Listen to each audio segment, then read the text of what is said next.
Hi, my name is Purnita Mane. I'm an Indian-born Australian who's been living here basically for the last 26 years. I was born in Pune. I am Maharashtrian by background. So that means, my father's from Mumbai, my mum's from Pune. And I moved here when I was about 3 years old. And I've lived in Sydney my entire life. Growing up here has been nothing short of a privilege, of course, but it's come with its challenges as well. As you can imagine, you're growing up in a Western society with, different values that comprise the Western society here. And of course, at home, you're brought up with Indian values, Maharashtrian values. You're brought up learning to speak Marathi, Hindi, as well as English. So it's come with its definite privileges, its opportunities, but it's also come with its challenges. I think one of the ways that I've managed to stay connected to my roots is through dance, and more specifically through Bharatanatyam. I started when I was, I think, about 9 years old, and I used to live down further south, so in Macquarie Fields at the time, and I started learning at Minto Temple on weekends. And eventually I moved to where I found my permanent home under my guru, Mrs Neeta Sura. And so that was under her school called NrityaNiketan School of Dance.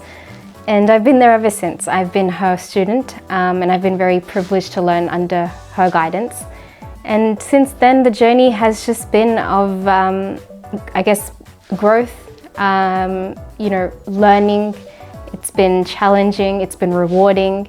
I've learned a lot about myself throughout that journey as well. And I hope I can share some of that with you today.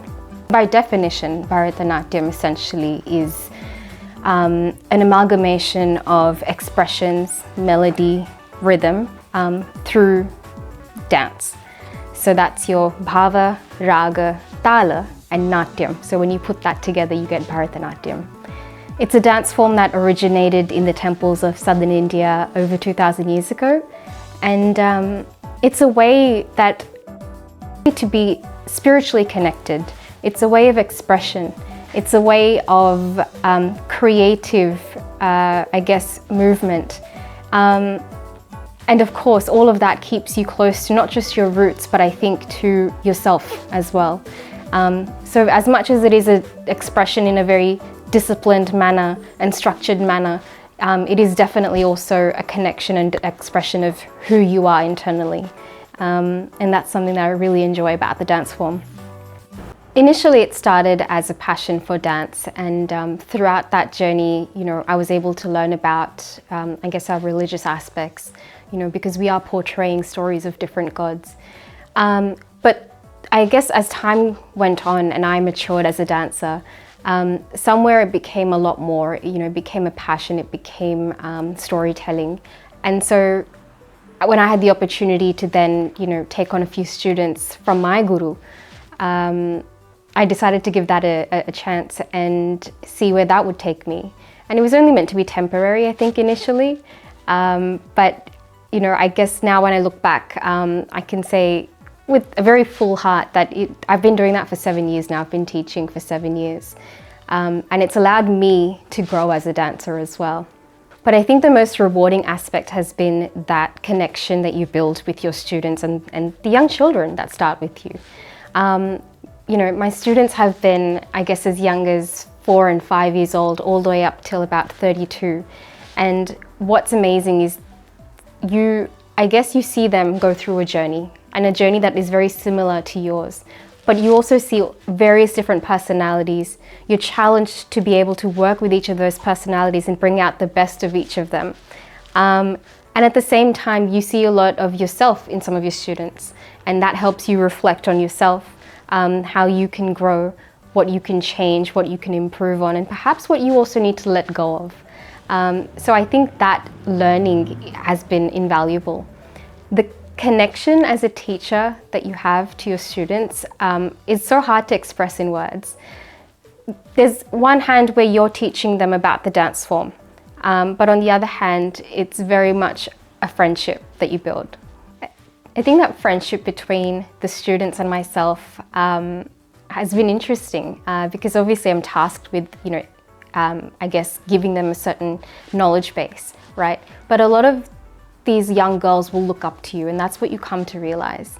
And look up to you as almost like an older sister. So, how you show up to them, how you harness their strengths, but also how you work on some of the areas that they can improve on are these amazing little ways that you interact. They're growing as well, but alongside that, I'm growing as a human too. So it's almost like, you're learning from the students that you're teaching from at the same time. And I think that bond is absolutely incredible. And it's something then you then look at and you take little, I guess, elements from and you apply it in so many different aspects of your life as well. Like your relationship with your parents, or my parents in this scenario, my sister, the people I work with as well. So each of these relationships are so core in your life, and I think for me, dance has been that platform where while I've learned to express myself, I've also learned how to, I think, manage a lot of my own, I guess, attributes or personality, traits. So, whether it's to remain calm in stressful scenarios, because being on stage amongst in front of hundreds of people, it teaches you to calm your nerves, to keep them under check. And how you communicate with your students actually forms a way of how you can communicate more effectively with, say, your parents, or your sister. What's helped, I think, is that my sister also is a dancer, so she understands the discipline, the training that you undergo to get to a certain stage, like an Arangetram, which is your dance graduation in Bharatanatyam. And so I can say it's been a give and take. So dance has given me a lot, and I've been able to give back to it through teaching. But then I've been able to take that and apply it to so many other elements of my life too.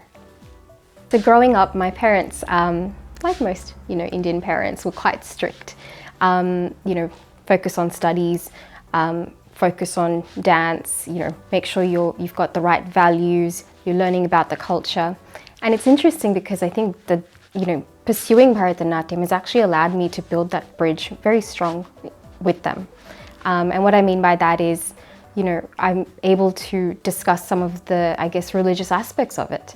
I'm able to learn some of the values that they want me to have through dance. So things like discipline, for example.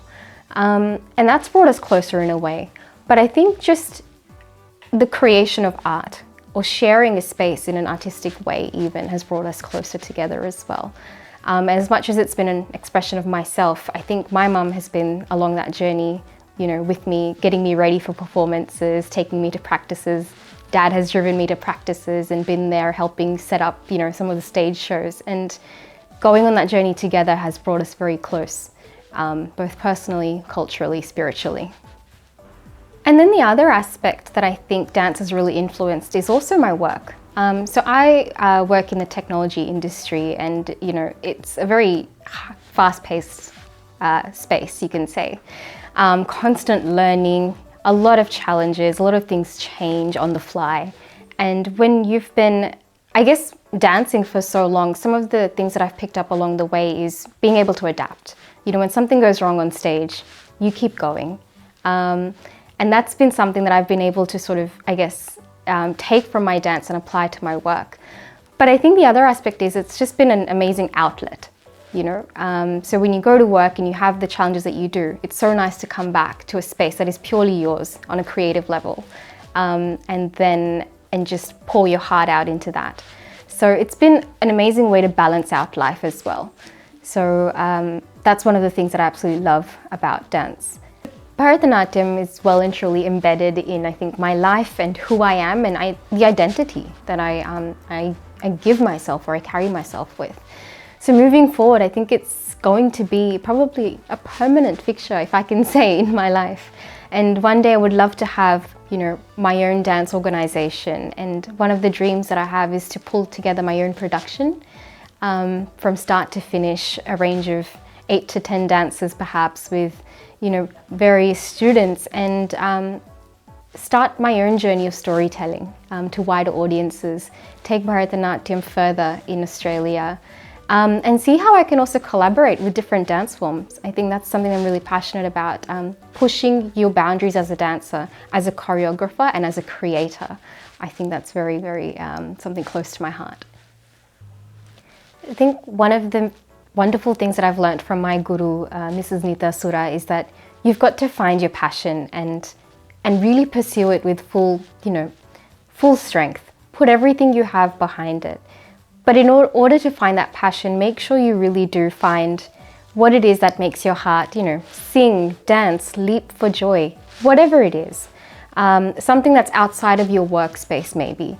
And then put yourself into it 100%. Give yourself to it, almost surrender to it, and allow it to take you to places you may never have realized you could go to. I think when it comes to, parents, I think it's even more important to expose your kids to various things that they can pursue their passions in. But don't box them in, because something that your heart takes to may not be what the child's heart will flourish in. So I think it's important to realize and understand that we are unique individuals, and it's important to find what it is that really connects within us, that really resonates, and really, I guess, brings a sense of fulfillment and joy to us as an individual, and then to really pursue it with passion and strength and determination. Because I think along that journey is when you'll find your sense of purpose, and probably your greatest joy as well.